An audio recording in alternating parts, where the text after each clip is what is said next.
JBNN keep you informed. I'm Michelle Jones. Before we get into the news, please remember to like, subscribe, leave a comment, and share the news with someone today. Now onto the news. Police constable held with illegal gun in Kingston. A member of the Jamaica Constabulary Force has been arrested after he was allegedly held with an illegal gun in Kingston on Sunday. The 28-year-old constable, who is attached to the St. Mary Police Division, is being held on suspicion of possession of a prohibited weapon and unauthorized possession of ammunition. Reports are that at about 12:01 a.m., the police conducted a stop-and-search operation in Denham Town, and the suspect was held with an S&40 pistol affixed with a magazine containing 12 rounds of cartridges. The Denham Town Criminal Investigations Branch is probing the matter. Electrician electrocuted while picking mangoes. An investigation has been launched into the suspected electrocution of an electrician in Albertown in Kingston on Saturday. Dead is 55-year-old Linton Cowan of Russell Road, Kingston 5.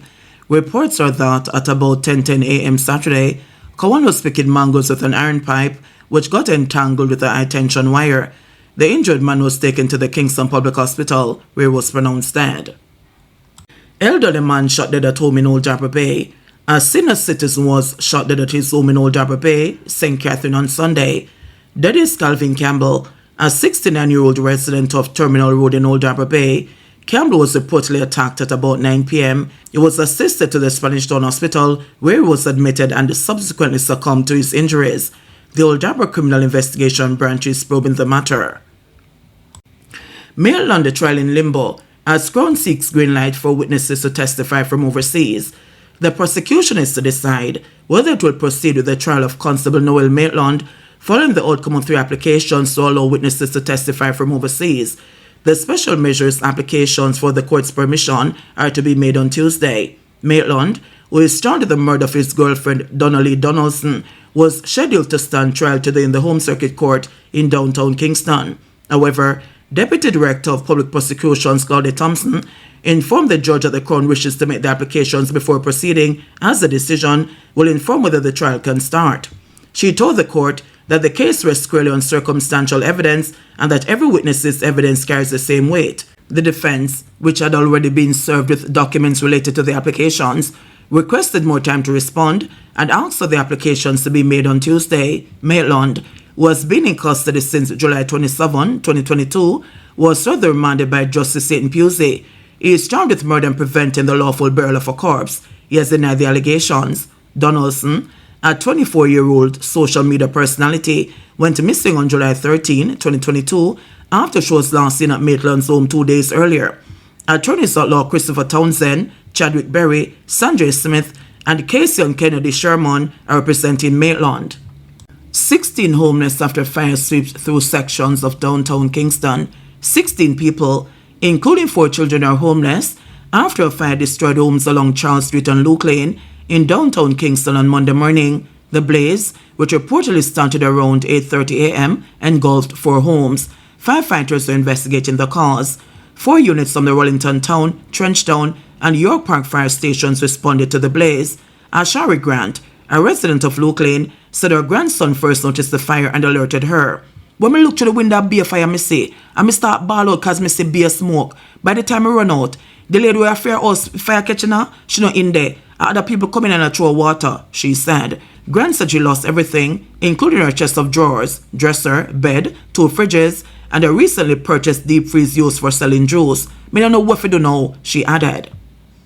By the time Annette Wright was alerted to the fire, it was too late. Wright, whose home was destroyed by a fire for the second time, managed to salvage a few suitcases, but she said she lost over $300,000 in cash that was intended for her business. Me blame the fire brigade. People all ride go up there, drive go up there, and this. Me nah lie, me feel so upset about them, she said. Everything me buy me pay a tax. So what them for? Cause if them did come, me yard wouldn't catch.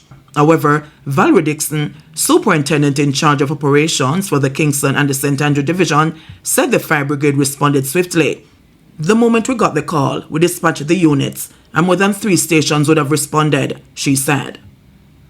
Montego Bay Metro expands bus service to Green Pond and Green Island. The state-owned Montego Bay Metro Bus Company is reporting a good turnout from commuters as its expanded public transport services to Green Pond in St. James and Green Island in Hanover started on Monday.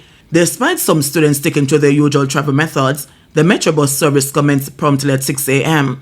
The service is to benefit students attending Greenpond Primary School, from primary and junior high, Greenpond High in St. James, and Green Island High School in Hanover.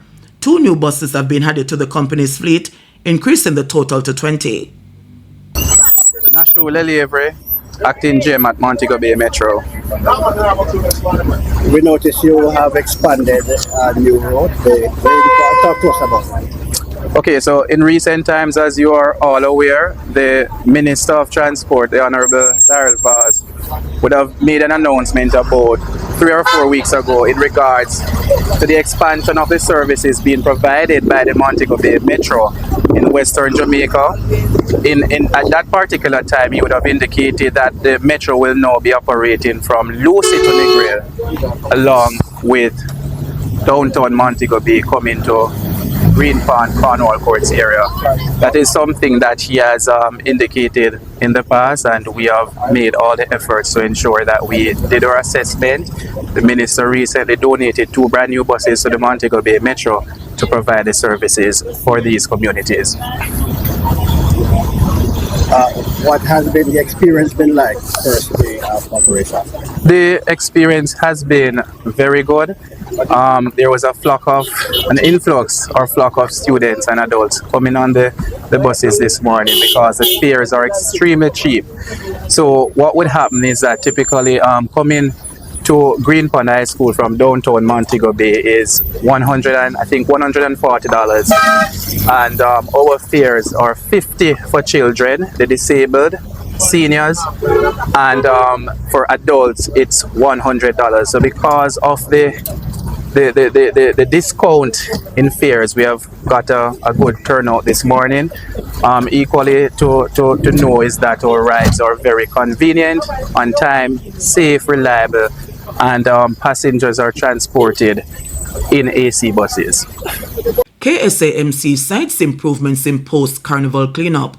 While commending the organizers of the 2025 Jamaica Carnival Series, Chief Executive Officer of the Kingston and the St. Andrew Municipal Corporation, KSAMC, Robert Hill, says that there are still areas in the capital city where paint and carnival paraphernalia remain and need to be cleaned up. My name is Robert Hill, Chief Executive Officer, Kingston and St. Andrew Municipal Corporation. Day 2 of the carnival, I know that day 1 you weren't pleased with some stuff.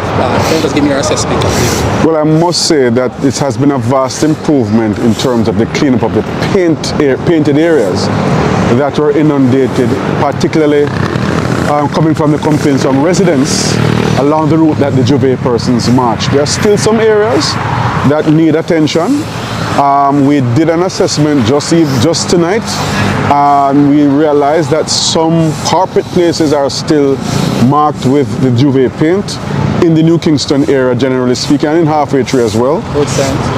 Road signs as well? And road signs, directional signs have been impacted by paint, so we expect that the organizers will take heed and have that rectified in the shortest possible time. For today, I must say that I'm quite impressed. Over last year, the bands, the organizers, promoters did stick to their word, and they have partnered under the supervision of the National Solid Waste Management Authority.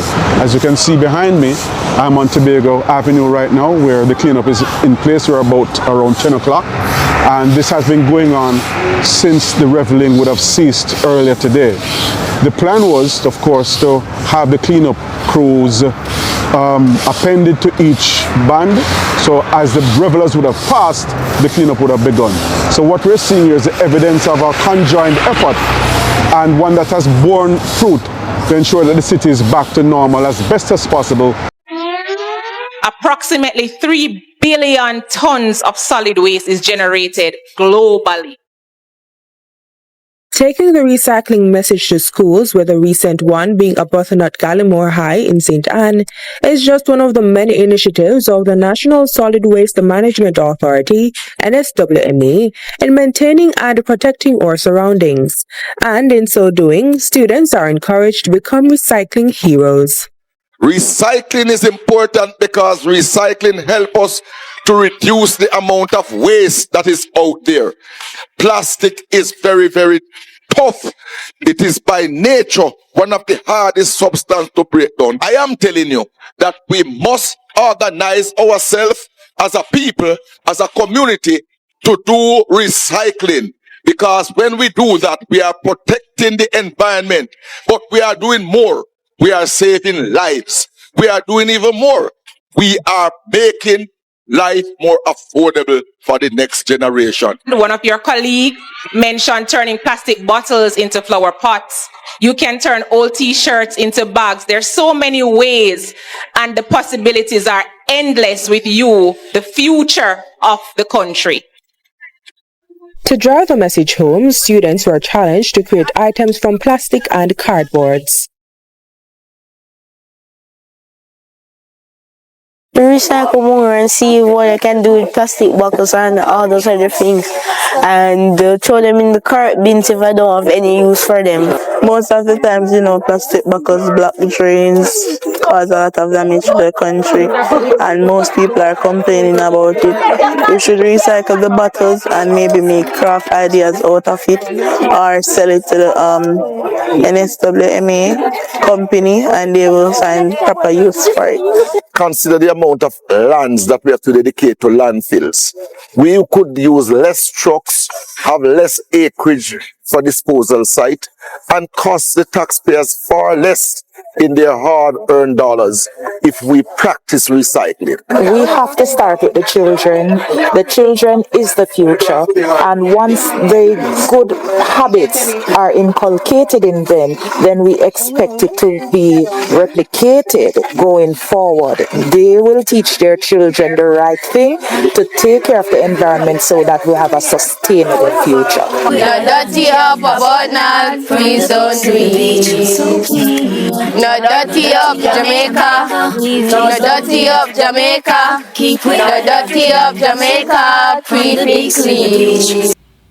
JBN will keep you informed. Please remember to subscribe, like, share, leave us a comment, and click the notification bell to receive our daily news items.